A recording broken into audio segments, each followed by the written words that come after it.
So let's talk about those polls. It didn't exactly end up the way that anyone expected. Team Rising is here to give their take. So back with us, Democratic strategist, council member at large, Montgomery County, Will Jawando, and co-host of the Realignment podcast, Marshall Kosloff. Will, let's start with you. You were on the Obama campaign. There was actually a significant miss in 2012. Well, I guess I know you weren't on the 2012 campaign, but that's when there's a significant miss. I think 3.9% towards Obama. It's just that nobody really noticed because they already had the polls winning. Is this a standard miss, or is it an epic miss? On the state-by-state level, I'm willing to say it's epic. On the overall national one, it seems to be around 4 points of a miss, which isn't necessarily wrong. So what do you think in general about polling going forward? Well, look, I mean, as a elected official myself and a campaigner on the successful 08 campaign where we changed everything, look, I think these things have consistently. Trump has a thing with polls. He outperforms polls. I mean, I think part of it is unique to him. There are the shy Trump voters. I think those definitely exist because of how polarizing he's been. And, people are willing to say, I agree with this. And I know the other stuff, he's crazy. And so I'm not going to tell my friends. And that's definitely happening. So what remains to be seen for me is what happens post-Trump. I mean, I think let's see what happens, in 2022. And if the polls get their mojo back. But I think a large part of it is Trump and who they are actually polling. This working class white voter, are they underrepresented? That's something that's been said a lot. It was said a lot in 2016. I think we're going to need to look into that as well. Yeah, I mean, Marshall, after 2016, they were like, oh, we figured it out. We fixed it. We weren't getting enough of that group that Will's talking about, the non-college educated white voter. Got them in the mix. We're looking at education levels now, so we should be good to go. This appears, not that we don't have all the results in, but this appears to be a larger miss. Like they did worse this time than 2016. What do you make of this? Yeah, I think, it was just put really well in the sense that Trump is just sort of the ultimate sort of unique moment, unique sort of figure that sort of confuses everything. It seems just pretty clear that any sort of election that has President Trump in it is just not one they're going to be able to sort of poll in a sort of straightforward way.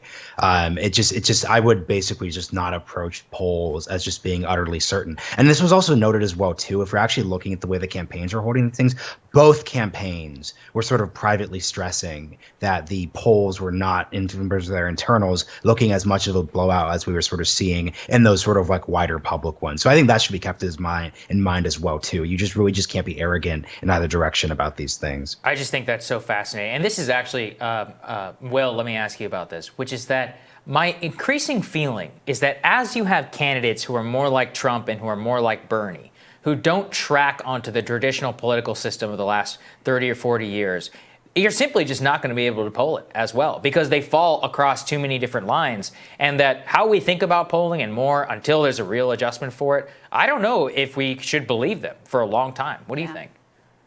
I think that's a really good point, Sagar. I think, you have this kind of traditional, if you look at the Bernie coalition or, you had a lot of those independent populist folks that, it wasn't as clear cut. A lot of people's second choice, in the primary who were more conservative or more moderate Democrats were Bernie, and so I agree. I think that, and obviously we just talked about the case in the case of President Trump.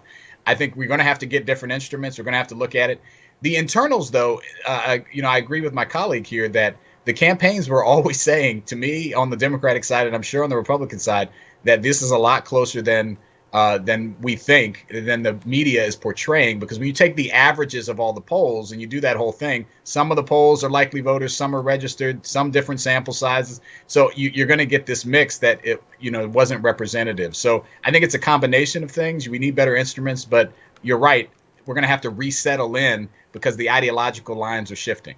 Yeah. And so, Marshall, do you see this as, Will kind of framed it as this may be like a Trump-specific phenomenon where pollsters just cannot properly gauge his support. Do you see it that way? And I also want to say, like, we've been saying here for a long time, if you are ever going to have a massive miss with the polls, it would be this time because it's voting in a pandemic, radically different levels of turnout, radically different modes of voting. I can understand why that would be really super hard to get your arms around. But on the other hand, I didn't hear that kind of humility coming from a lot of pollsters or factored into the margins of error that they were putting out there.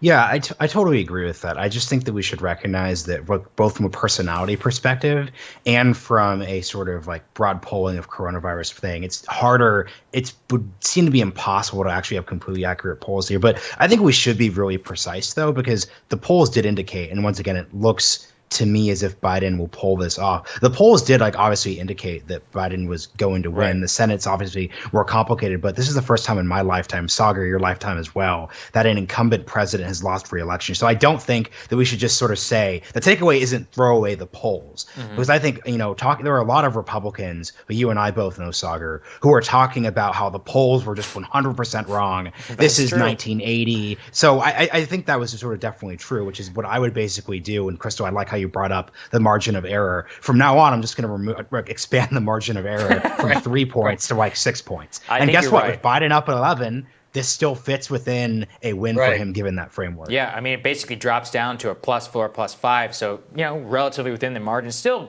pretty far off. Maybe the biggest polling miss in modern American history. It's a lot of people owe Trafalgar an apology. That's true. I guess. Mr. Trafalgar.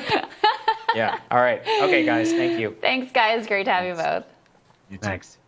Next on Rising, we're going to have Pennsylvania Lieutenant Governor John Fetterman. He's going to join us to talk about where votes are still out and how things might go in that critical state. That one Rising continues. That's right.